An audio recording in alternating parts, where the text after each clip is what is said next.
So my name is Manoush. I'm the author of the multimedia ebook Camera Ready, which teaches brands and business people how to use video to get their brand message out, but also how to make video that's not boring, that's good storytelling, that is sort of a journalistic take on how you get the message of your brand out.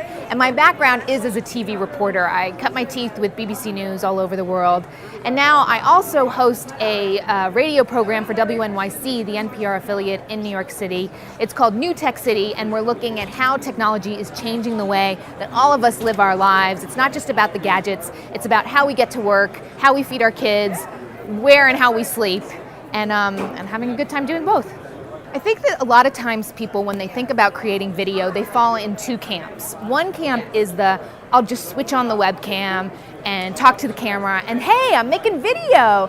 And then there's the other camp that thinks, okay, I need to hire a crew and they're gonna bring in lights and it's gonna cost me $10,000, but this is an investment. And it doesn't have to be either or.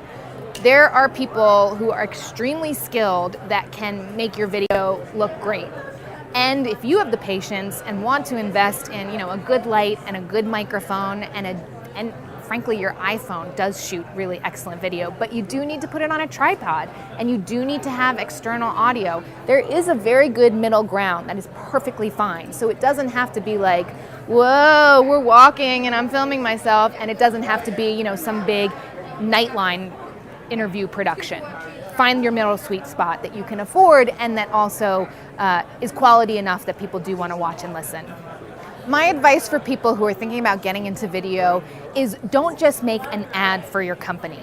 Explain something, show me something, educate me in some way. If you are, a florist, show me how you make the most simple but beautiful wedding bouquet.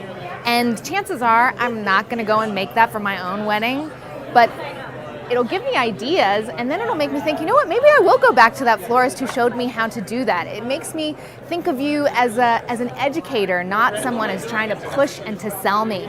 So use video not to yakety yak, but to show something, to explain something, to demonstrate something. I think there's a big debate going on right now as to how important is quality. And I see that I'm trying out a new platform right now called Spreecast, which is an interactive video platform where you can have 4 people on screen talking to each other, thousands of people listening and interacting via chat, and it's platform agnostic, so you don't have to be part of the Google Hangouts platform. And my whole argument is that I think, quality is really important. Nobody's gonna listen to you if there's not some decent lighting and you don't have some decent audio, and it's great to see this set up here demonstrating exactly that. But then there are other people, if it's Justin Bieber and he's live on webcam, no one really cares that he's slouching back on his couch and he's got, a cat sitting on his lap and there's no lighting. It's Justin Bieber. So I'm curious to see if there's going to be a generational shift here, that those of us who grew up with broadcast media really still want to watch things that look good, that sound good, that we take in the information better when we don't think about what it looks like. And then sort of a younger generation that isn't putting as much emphasis on what things look and sound like, simply because they're used to not seeing everything looked polished. So that's sort of an interesting place I am right now. But it makes me think that for my professional clients, I really still recommend to them that they make sure things look professional, well lit, well mic'd, because I think sloppiness just will never pass muster in the professional field. So some of the people that I work with are nonprofits, and I think that they've been very smart about using video and have been really ahead of the curve, in part because they don't have to have huge profits to prove that it's working. So for example, Human Rights Watch is one of my clients, and what they've been doing is they've been using their researchers who are out in the field collecting data all over the world.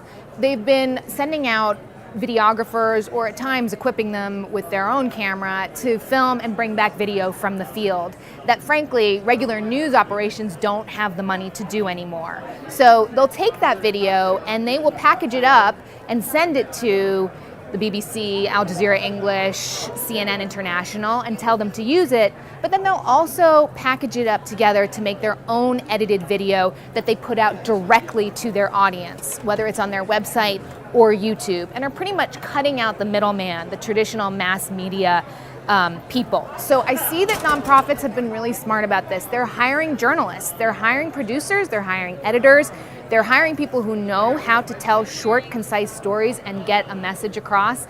And then they're using that media to cut out the middleman, to cut out the mainstream media, and going directly to their audiences. Go to Manoush, that's MANOUSHZ.com. I have my blog there where I look at media, the future of news, how tech is changing the way we live, and how brands are using video. And then, of course, I'm also on Twitter at ManoushZ and on YouTube, which is also ManoushZ. So find me there.